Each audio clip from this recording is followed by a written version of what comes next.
Hello folks, so here is my betta tank. Betta White is swimming, doing his thing, happy as usual. Folks, this has been by far one of my best setups, I would say. I really love how easy it is to take care of this tank and everything.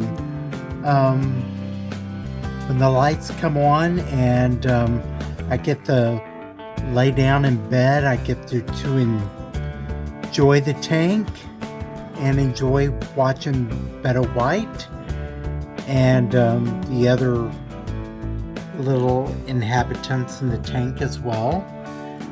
And I love the aquascape. I love the Anubias, the Java ferns, the red root floater up at the top, and yeah, I've got some duckweed as well. When I did this tank, I intended for it to have two views. I have this view from my bed, and I also have this view as I am approaching the tank, or from the front, I guess you could say. All other views, well, there are no other views, so I pretty much took some black window liner stuff and covered them up on both sides. That way, when I look through, the backing, I think, adds more depth to the tank, where it kind of makes the tank look a little more like it doesn't end, so to speak. But yeah, this has been a very cool tank. And then, of course, up here, I have the red root floater, and I also have duckweed. Of course, my preference is to always pretty much have just the red root floater, but hey, I guess I'm not going to get rid of the duckweed totally, but that's okay. I mean, actually, it looks great like this. Really, I mean, with it adds a whole other element of texture when you see the duckweed and the larger red root floater together. Now, when you look at this tank, the water is a little lower than what I would like for it to be. I usually like for it to be, well, right up about here, if you can see where my finger is. Yeah, this has been like a couple of days. The water evaporates continuously by there not being a lid on top of the tank. But what this video is about is I would like to show you how I maintain Betta White's tank. And so I'm going to try and do this in real time with few stops in the camera as possible. So here we go.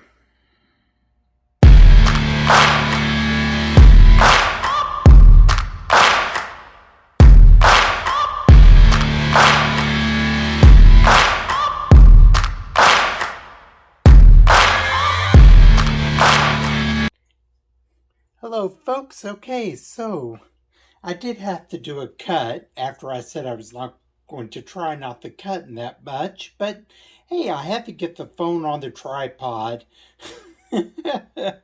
Well, anyhow, so what I've got, just to get it started out with on this one, is I got a 5-gallon bucket, and I got my pot here that I usually keep for doing all sorts of things fish related. Well, anyhow, this one is what I actually use to do the water change. I don't actually empty out 5 gallons of water out of this tank. This is only a 7.5 gallon. But what I use the larger one for is, well, you don't want to put this one right on the ground. It would make it very hard to drain out the water. So I just simply set this bucket inside the 5 gallon bucket and kind of resting on top of it. That way it elevates it up while I do the water change. Now, before I do the water change, what I like to do, or start off by doing, is managing the red root floater. I like to add a little more light than what's actually here. Although this is really pretty, I really do kind of like to let a little more light get into the tank. So I'm just going to kind of pick through. And what I do is I like to keep about 10 pieces of this, smallish pieces. And I'll just kind of rest them on the light while I'm doing this. All the others will go into the bucket where I'm going to empty the water out at. And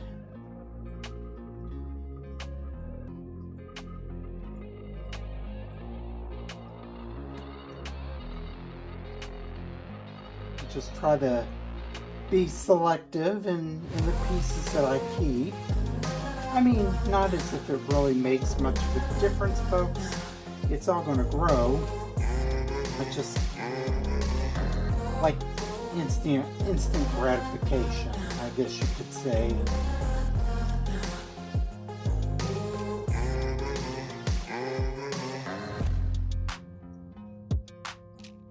And I do kind of break them up into smaller pieces as well.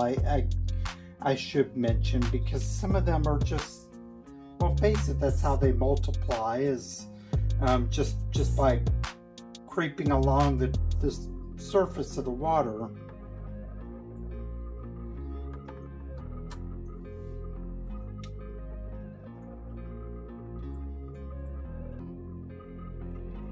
So that's why I am just a little bit selective. Or don't keep all of it. I don't want it to be quickly overwhelming.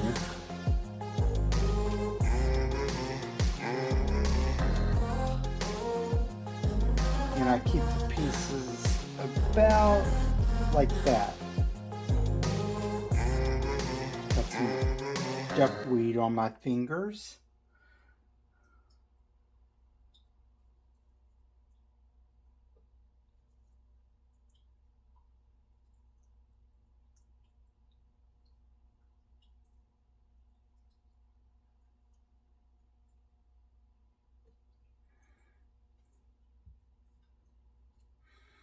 You know, I'm sitting here talking, but I'm not really counting.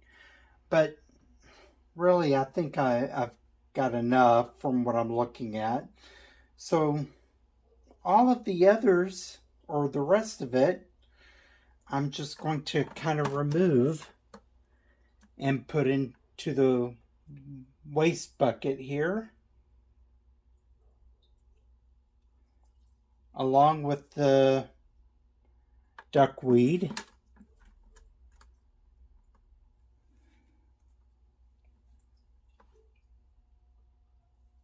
Or as much of the duckweed as I can get up.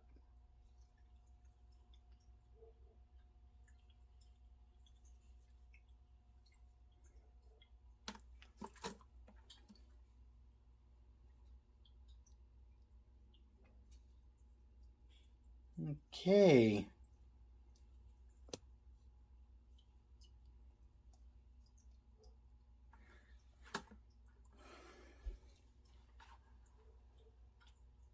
All right, I just about got it all there. And you know what? One thing I failed to mention that I like to do is,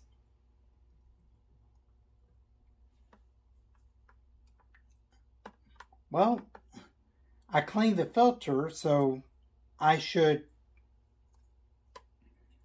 and since I'm draining water out, it would be helpful if I actually unplugged the heater. I mean, not the heater, but the filter. Now, I do have a heater in here that I keep set at around 78 degrees. It's actually one of the preset ones. Um, but I don't bother to unplug it. It probably would be good if I did, but I don't think I take enough water out of the tank to really cause a problem with it. So I just keep it plugged in. Okay, so now that I've got a lot of the top floating plants removed, I'm going to put the smaller bucket on top.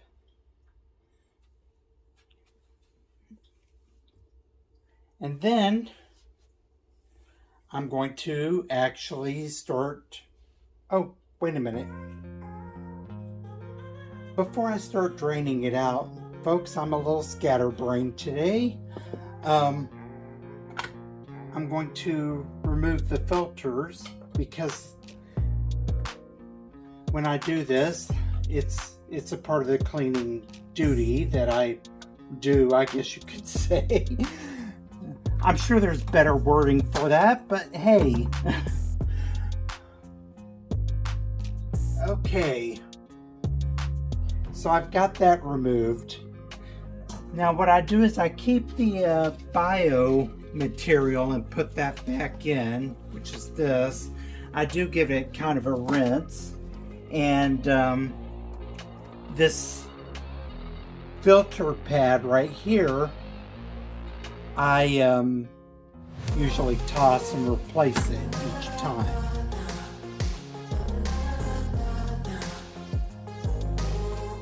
Okay, now let's start draining out the water.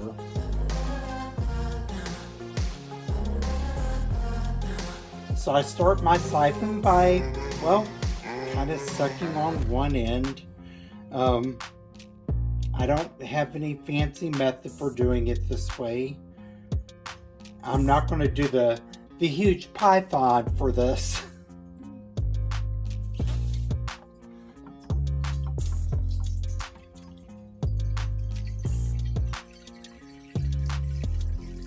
And I just kind of start draining out the water.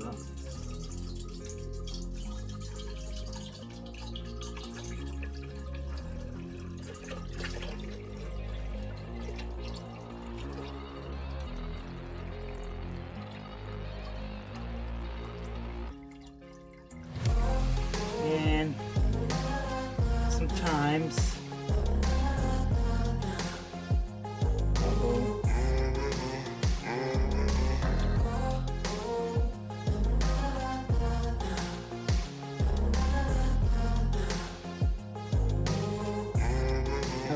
things are going good now. I had a snail that was kind of stuck in there. Yeah, I kind of deliberately sucked that snail up.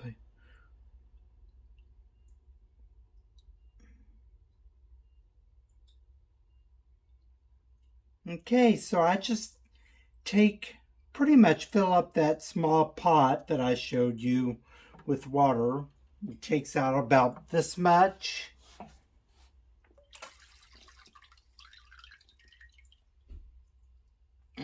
Levels it down. Probably a pretty aggressive water change. Probably might not be necessary at all. But this is what I do.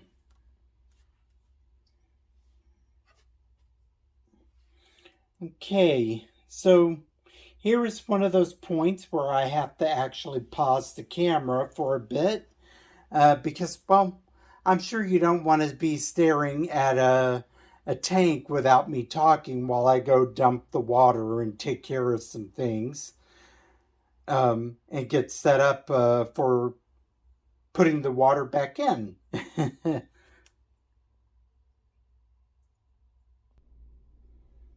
Okay, so I went and did what I had to do, and I'm back. So I'm now going to start filling it up with water. The water that I use is remineralized RO water. I use shrimp salts. I believe it's Shrimp King Complete when I do this. Now, when I put the water back in, as you're going to see, I like to take my left hand and use it as a kind of a diffuser so the water doesn't beat up the substrate.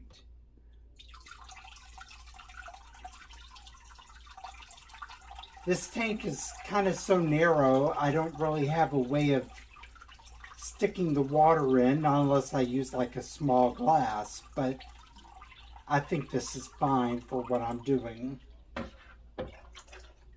And I just keep filling up the water.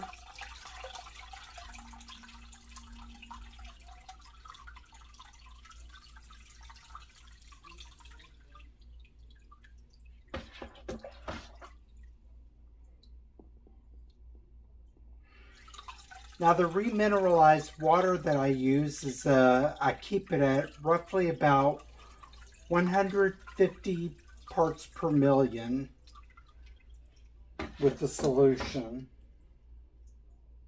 You do not want to use straight RO water. Depleting the minerals from your tank can be detrimental to the plants and the aquatic life that you have in your tank as well. Once it gets down to the bottom here, I just kind of start pouring it in the small container with the from the bucket.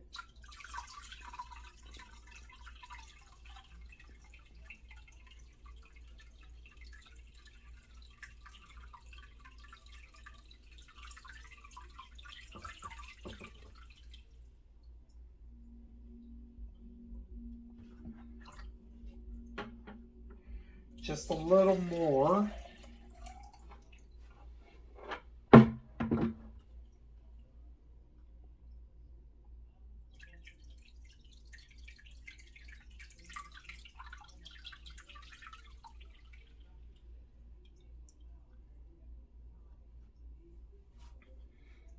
Okay, I'm going to move this out of the way, and I'm still not through putting in the water. Now what I like to do is I put it up while it's a little higher with that water, but I do, even though I just told you don't use straight RO water, I have straight RO water here, and what I'm going to do with this is, so water evaporates, and when it evaporates, it doesn't take the minerals out of the water. The minerals actually collect in the water. So to kind of soften up the water again, and when you do refills or just topping off the tank, you do it with straight RO water, or that's what I do.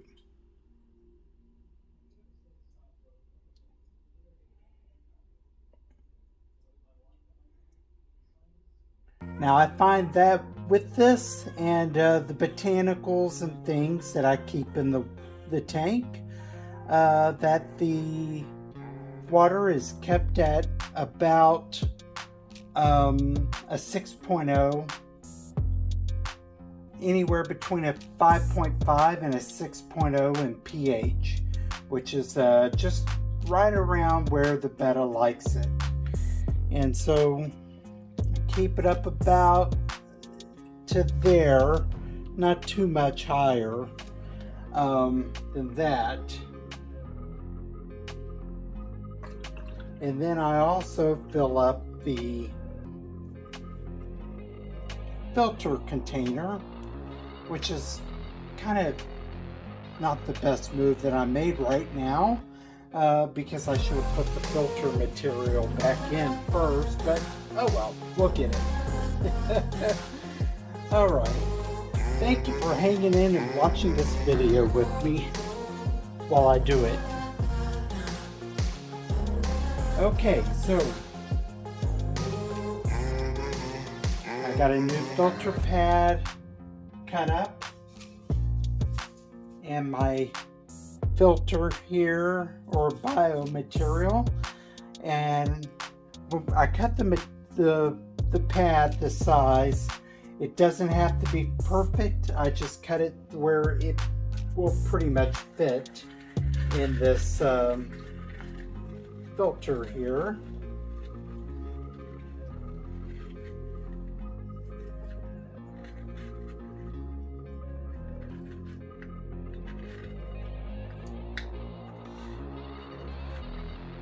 So some would say that bettas are known for jumping. I've had bettas for the longest time, and I've never had a betta that jumps. Now, all the bettas that I have, or have had, I should say, are betta splendens, which have been bred in captivity for years, and they don't do as much jumping. Now, if they do jump, it's usually probably because there's water quality issues or something else. Now, if you get some of the more wild type bettas, those probably would be more prone to jumping than the betta splendens. All right, now that I got my tank filled, what I'm going to do is put the red root floater back in the aquarium. Just kind of evenly distribute it.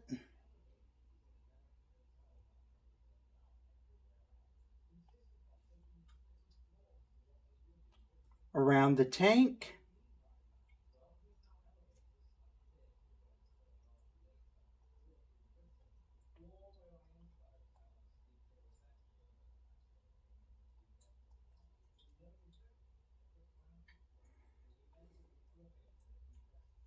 Folks, to tell you something about red root floater, this plant is not a hard water plant. It is actually one that prefers to be kept in some softer water. Not real soft, but definitely on the softer side.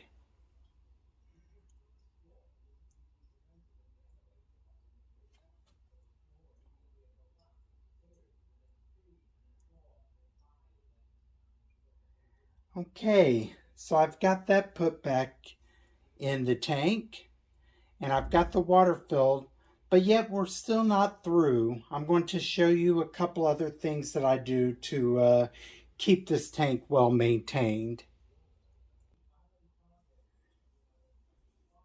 Okay, so I'm back. So I did mention that I have botanicals that I keep in the tank. You will find some leaves and things. Like here is, I think, a part of a catappa leaf, and it kind of flipped over on top of this plant here. So I'm going to kind of move it out of the way. I have a cinnamon leaf in here as well that seems to be breaking down pretty nicely. Probably about time for me to replace that leaf. And I also keep my favorite, which is the jackfruit leaves. And so what I'm going to do is, since the leaves are breaking down, I would like to add another leaf. Now these things are pretty much fine just to stick in the tank the way they are. The catappa leaves, I usually boil them, and I boil them in distilled or not distilled, but RO water. And what I do is I keep the water after I boil them. I boil a bunch of leaves for roughly about 10 minutes, and then I just let them steep and cool down and make this tea here.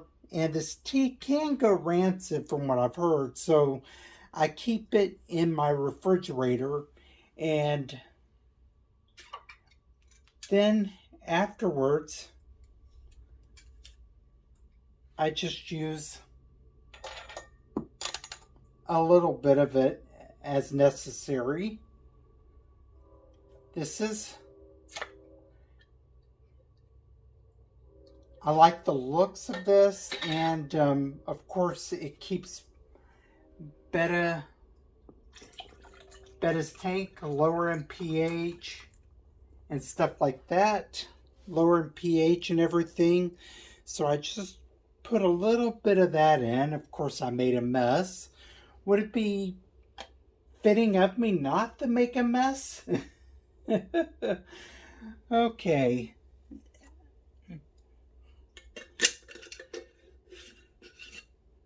And then after I add some of that, another thing I like to add is this black water stuff, or it's a humic acid. It's by Brightwell Aquatics here.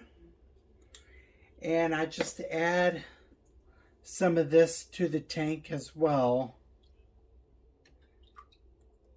There are measurements for these things, but I don't really measure. I just kind of do however much I fill.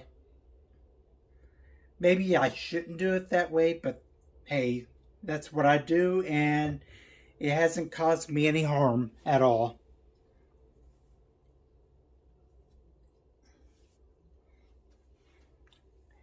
After I do that, I'm going to plug back in the filter. Sorry, you're looking at my big head.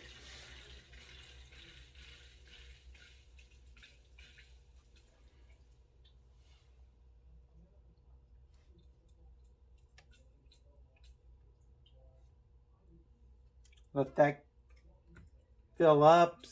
I usually will kind of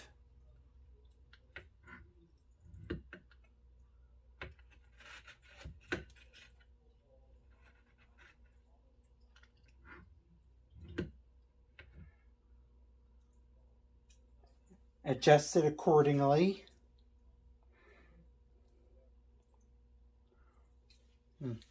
I think the filter pad, I cut this one a little on the wide side, so it's kind of keeping the water a little more diffused. So I have to have it all the way up for it to run just kind of on the slower side. Now I've got one more thing that I do.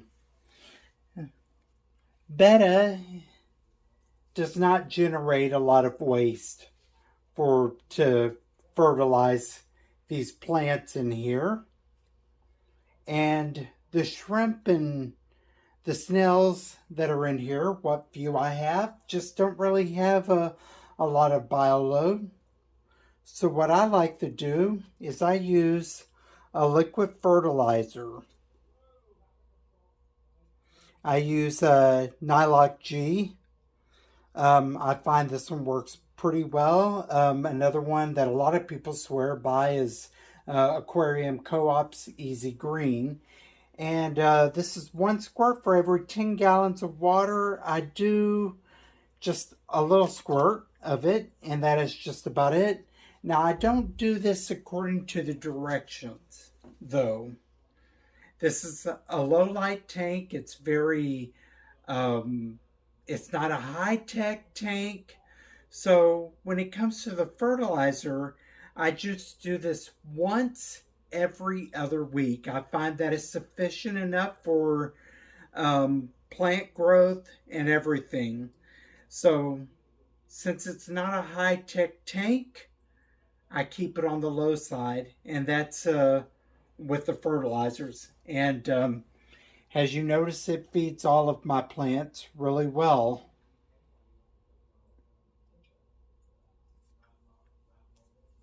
And with the botanicals and everything, it, like I said, it just, and the water being remineralized RO water, I keep it fairly acidic, which is the way the betta seems to like it. Okay, so I've got the tank pretty well done. I've got to kind of wipe up the little beads of water here and everything. I'm going to remove the camera from the tripod. All the dirt and everything and stuff kind of floating around in the particle, the particles will clear with the filter, and they'll just settle at the bottom of the tank. Here is what the top of the tank looks like. Quite a bit different, isn't it, folks? But yeah, these plants will definitely grow back in no time. Now, it's important to know that I don't clean Betta White's tank every week. I only clean this tank every other week. I find that his water parameters stay really good. And I could probably even get away without doing it for 3 weeks. Actually, I kind of have. And haven't had any issues. But I just usually do it every other week. With the fertilizers and everything, keeps the plants looking good, keeps the betta healthy, and so this is how I maintain Betta White's tank. I hope you've enjoyed this show.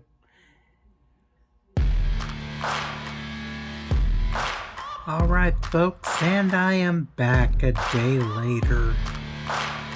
So I've given the water a chance to clear up and everything, and as you can see, I've got the tannins and everything just the way I like them. It's got a really nice, beautiful amber colorization, and not only do I like the looks of this, but I also like it because it's healthy for the betta.